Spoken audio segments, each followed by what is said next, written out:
অনেক সময় আমরা দেখি কেউ কোনো কথা বললে অন্যরা একদমই পাত্তা দিচ্ছে না, তাই না?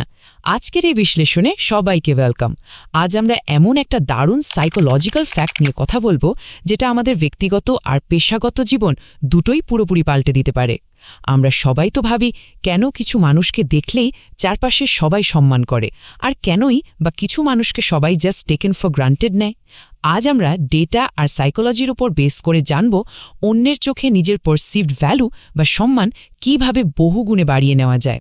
তো চলুন কথা না বাড়িয়ে সরাসরি মূল বিষয় ঢুকে পড়া যাক। শুরুতেই একটা খুব সাধারণ কিন্তু বেশ অস্বস্তিকর প্রশ্ন দিয়ে শুরু করা যাক। আচ্ছা, মানুষ কেন কাউকে সস্তা বা লো ভ্যালিউড মনে করে? কখনো কি এমন মনে হয়েছে যে আত্মীয় স্বজন, বন্ধুবান্ধব বা কলিগদের আড্ডায় নিজের মতামতের কোনো দামই পাওয়া যাচ্ছে না? খুব সিরিয়াস কথা বললেও দেখা যায় তারা শুনতে চাইছে না বা হাসাহাসি করছে, যেন পুরো ব্যাপারটা একটা সস্তা ব্র্যান্ডের মতো হয়ে গেছে। এর একটা খুব বড় কারণ হলো আমরা হয়তো না জেনেই এমন কিছু সিগন্যাল দিচ্ছি যা আমাদের নিজেদের ভ্যালু কমিয়ে দিচ্ছে। অনেকেই হয়তো ভাববেন এর পেছনে লুকস বা স্কিলের কোনো ব্যাপার আছে, কিন্তু সত্যিটা শুনলে রীতিমতো অবাক হতে হবে।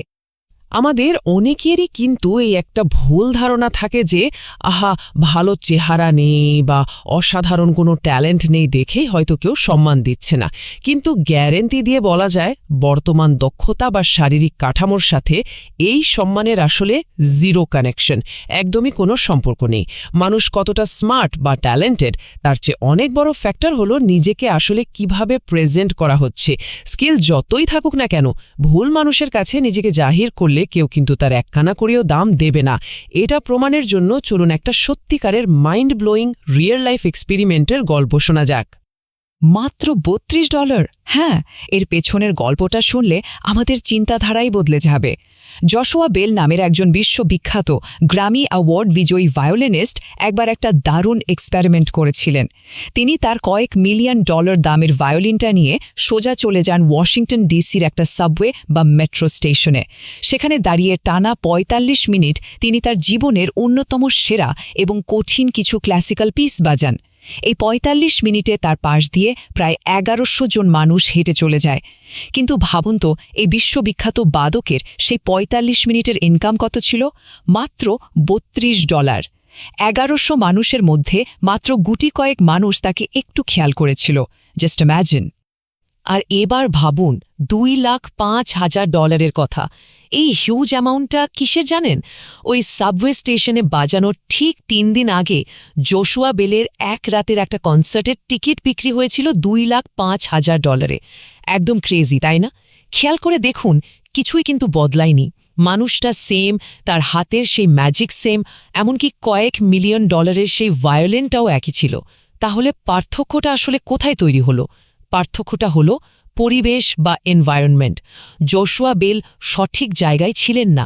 কনসার্ট হলে তিনি একজন সুপারস্টার, কিন্তু মেট্রো স্টেশনে তিনি শুধুই একজন সাধারণ স্ট্রিট পারফর্মার।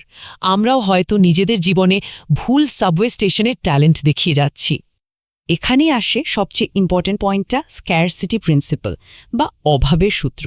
ইকোনমিক্স থেকে শুরু করে আমাদের ডেইলি লাইফ সবখানে এই সেম রোল কাজ করে।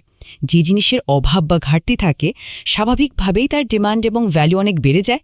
এখন বন্ধুদের যে কোনো ডাকে যদি সবসময় দৌড়ে যাওয়া হয়, অফিসের সব কাজে লাফিয়ে লাফিয়ে হ্যাঁ বলা হয়, বা সবসময় সবার জন্য অ্যাভেলেবল থাকা হয়, তাহলে কিন্তু মানুষ টেকেন ফর গ্রান্টেড নেবেই। তারা ভাববে একে তো সবসময় পাওয়াই যায়, ডাকার তো কোনো এক্সট্রা ভ্যালু নেই। এই যে অতি সহজলভ্যতা, এটা আমাদের পারসিভড ভ্যালু একদম তলানিতে নামিয়ে দেয়। তাহলে এখন প্রশ্ন হলো কিভাবে এই ভ্যালু বাড়ানো যায়? এর জন্য ৩টি খুবই পাওয়ারফুল আর কার্যকরী ধাপ আছে। প্রথমত, master your skill. Joshua Bell সাবওয়েতে পাত্তা না পেলেও কনসার্টে কদর পেয়েছিলেন, কারণ তিনি তার কাজে লিটারেলি সেরা ছিলেন। নিজের যে কোনো একটা স্কিলকে এমন লেভেলে নিয়ে যেতে হবে যেন সেটাকে ইগনোর করা ইম্পসিবল হয়ে দাঁড়ায়। দ্বিতীয়ত, পার্সোনাল ব্র্যান্ডিং। আমরা আসলে কি পারি সেটা মানুষকে জানাতে হবে। কেউ যদি নাই জানে যে কে কতটা কেপেবল, তাহলে ভ্যালু তৈরি হবে কিভাবে? আর তৃতীয়ত, নেটওয়ার্কিং। সঠিক মানুষদের সাথে কানেক্ট করতে হবে। একটা কথা আছে না, নেটওয়ার্কই হচ্ছে নেটওয়ার্থ। সঠিক সার্কেলে থাকলেই কেবল বেস্ট সুযোগগুলো সামনে এসে ধরা দেবে। আমরা অনেক সময় ভাবি যে অফিসে বা আড্ডায় সব কথায় হ্যাঁ বললে হয়তো সবাই খুব ভালো মানুষ ভাববে, কিন্তু সাইকোলজি একদম অন্য কথা বলছে। সব কাজে হ্যাঁ বললে প্রোডাক্টিভিটি তো ড্রপ করবেই, উল্টো মানুষ ভাববে যে আসলে কোনো কাজই ঠিকমতো করা হচ্ছে না, জাস্ট সবকিছুতে নাক গলানো হচ্ছে। এর বদলে না বলতে শেখাটা কিন্তু সাংঘাতিক জরুরি। সিলেক্টিভলি কাজ করতে হবে। যে কাজটা মেন ক্যারিয়ার গোল বা লক্ষ্যের সাথে অ্যালাইন করে না, তাকে পোলাইটলি না বলাটা একটা সুপার পাওয়ার। এই রেস্ট্রিকশন বা নিজেকে একটু গুটিয়ে রাখাই কিন্তু ভ্যালু অনেকখানি বাড়িয়ে দেবে। এখানে একটা দারুণ সিক্রেট সাইকোলজিক্যাল হ্যাক শেয়ার করি। একটু খেয়াল করলেই দেখা যাবে, কেউ যদি সারাক্ষণ বকদক করে আর কেউ না চাইতেই সবাইকে আগবাড়িয়ে উপদেশ দিতে যায়, মানুষ খুব দ্রুত তাকে বাচাল আর লো ভ্যালুড ভেবে বসে। আজ থেকেই একটা সিম্পল ট্রিক অ্যাপ্লাই করা যেতে পারে। কথা বলা কমানো, অপ্রয়োজনীয় জায়গায় চুপ থাকতে শেখা এবং যখনই কথা বলা হবে একটু ধীর গতিতে ভেবেচিন্তে কথা বলার চেষ্টা করা উচিত। যখন আমরা কম কথা বলি তখন আমাদের প্রতিটি শব্দের ওজন অনেক বেড়ে যায়। এটা ম্যাজিকের মতো কাজ করে আর মানুষের চোখে আমাদের দাম ইনস্ট্যান্টলি বাড়িয়ে দেয়। সব শেষে একটা প্রশ্ন কিন্তু থেকেই যায়, সাবওয়ে স্টেশনে ট্যালেন্ট অপচয় করা হবে নাকি কনসার্ট হলে আসল মূল্য আদায় করা হবে? চয়েসটা পুরোপুরি নিজেদের হাতে। না জেনে এই সস্তা সিগন্যালগুলো দেওয়া আজ থেকেই বন্ধ করা উচিত। নিজেকে একটু আনঅ্যাভেলেবল করা, নিজের স্কিল বাড়ানো এবং সঠিক মানুষের কাছে নিজেকে প্রেজেন্ট করার মাধ্যমে কেবল নিজের ভ্যালু বাড়ানো পসিবল।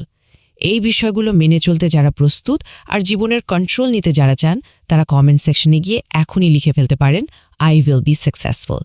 আজকের এই বিশ্লেষণটি থেকে পাওয়া লেসনগুলো জীবনে অ্যাপ্লাই করলে অল্প কয়েকদিনের মধ্যেই চারপাশের মানুষ অন্য এক সম্মানের চোখে দেখতে শুরু করবে, ফর শিওর। এতক্ষণ সাথে থাকার জন্য অনেক অনেক ধন্যবাদ।